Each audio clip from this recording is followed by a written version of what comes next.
Chapter 10. Frobscottle and Whizpoppers. By now, Sophie was beginning to feel not only extremely hungry, but very thirsty as well. She had been at home. Had she been at home, she would have finished her breakfast long ago.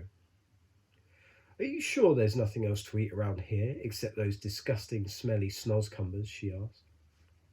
Not even a fizzwinkle, answered the big friendly giant. In that case, may I please have a little water? She said. Water? Said the BFG, frowning mightily. What is water? We drink it, Sophie said. What do you drink? Frobscottle, announced the BFG. All giants is drinking Frobscottle. Is it as nasty as snozcumbers? Sophie asked. Nasty? Cried the BFG. Never is it nasty. Frobscottle is sweet and jumbly. He got up from his chair and went to his second huge cupboard. He opened it and took out a glass bottle that must have been 6 foot tall. The liquid inside was pale green and the bottle was half full. Here is Frobscottle, he cried, holding the bottle up proud and high, as though it contained some rare wine. Delumptuous fizzy Frobscottle, he shouted. He gave it a shake and the green stuff began to fizz like mad. But look, it's fizzing the wrong way, Sophie cried. And indeed it was. The bubbles, instead of travelling upwards and bursting on the surface, were shooting downwards and bursting at the bottom. A pale green frothy fizz was forming at the bottom of the bottle.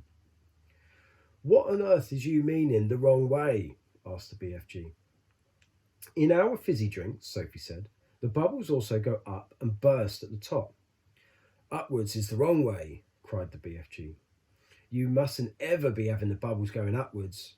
That the most flush-bunking rubbish I is ever hearing. Why do you say that? Sophie asked. You is asking me why? Cried the BFG, waving the enormous bottle around as though he were conducting an orchestra. You is actually meaning to tell me you cannot see why it is a scrotty mistake to have the bubbles flying up instead of down? You said it was flush-bunking. Now you're saying it's scrotty. Which is it? Sophie asked politely. Both, cried the BFG. It is a flush-bunking and a scrotty mistake to let the bubbles go upwards. If you can't see why, you must be as quacky as a duck-hound. By Ringo, your head must be so full of frog-squinkers and buzz-wangles. I is frittered if I know how you can think at all. Why shouldn't the bubbles go upward? Sophie asked. I will explain, said the BFG. But tell me first, what name is you calling your Frobscottle by? One is Coke, Sophie said. Another is Pepsi. There is lots of them. And the bubbles is all going up. They all go up, Sophie said. Catastrophic, cried the BFG.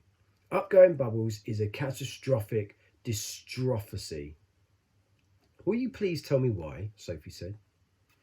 If you will listen carefully, I will try to explain, said the BFG. But your brain is so full of bug whiffles, I doubt you will ever understand. I'll do my best, Sophie said patiently. Very well then. You is drinking this cokey drink of yours, said the BFG. Is it going straight down into your tummy, is that right? Or is it left? It's right, Sophie said. And the bubbles is also going into your tummy, right or left? Right again, Sophie said. And the bubbles is fizzing upwards. Of course, Sophie said.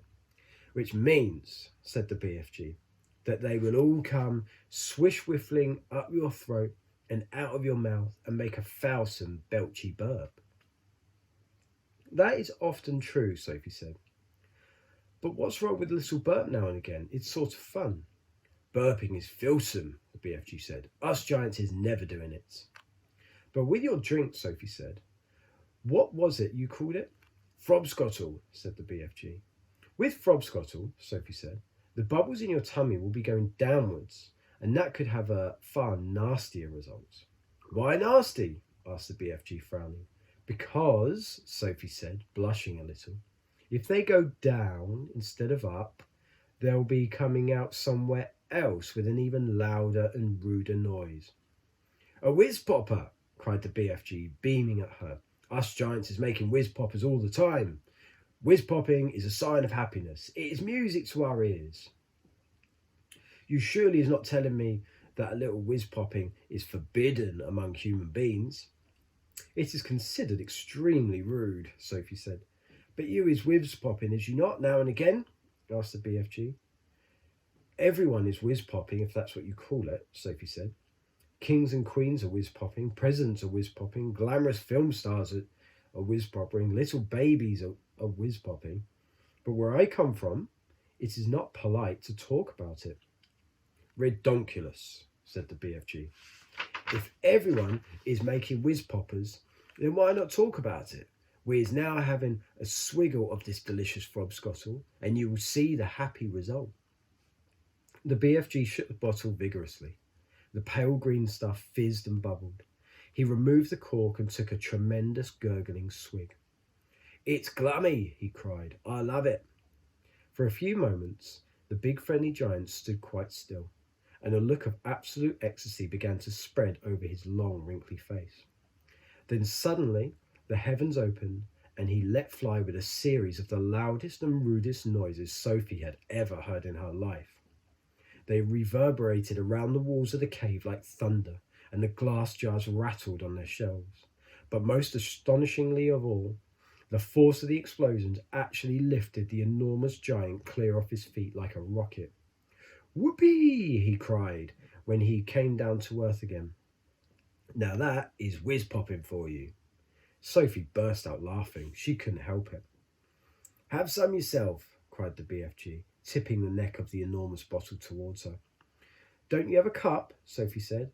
No cups, only bottle. Sophie opened her mouth, and very gently the BFG tipped the bottle forward and poured some of the fabulous Frobscottle down her throat. And oh gosh, how delicious it was. It was sweet and refreshing. It tasted of vanilla and cream, with just the faintest trace of raspberries on the edge of the flavour, and the bubbles were wonderful. Sophie could actually feel them bouncing and bursting all round her tummy. It was an amazing sensation. It felt as though hundreds of tiny people were dancing a jig inside her and tickling her with their toes. It was lovely. It's lovely, she cried. Just wait, said the BFG, flapping his ears. Sophie could feel the bubbles travelling lower and lower down her tummy, and then suddenly, inevitably, the explosion came. The trumpet sounded, and she too made the walls of the cavern ring with the sound of music and thunder. Bravo! Shouted the BFG, waving the bottle. You is very good for a beginner. Let's have some more.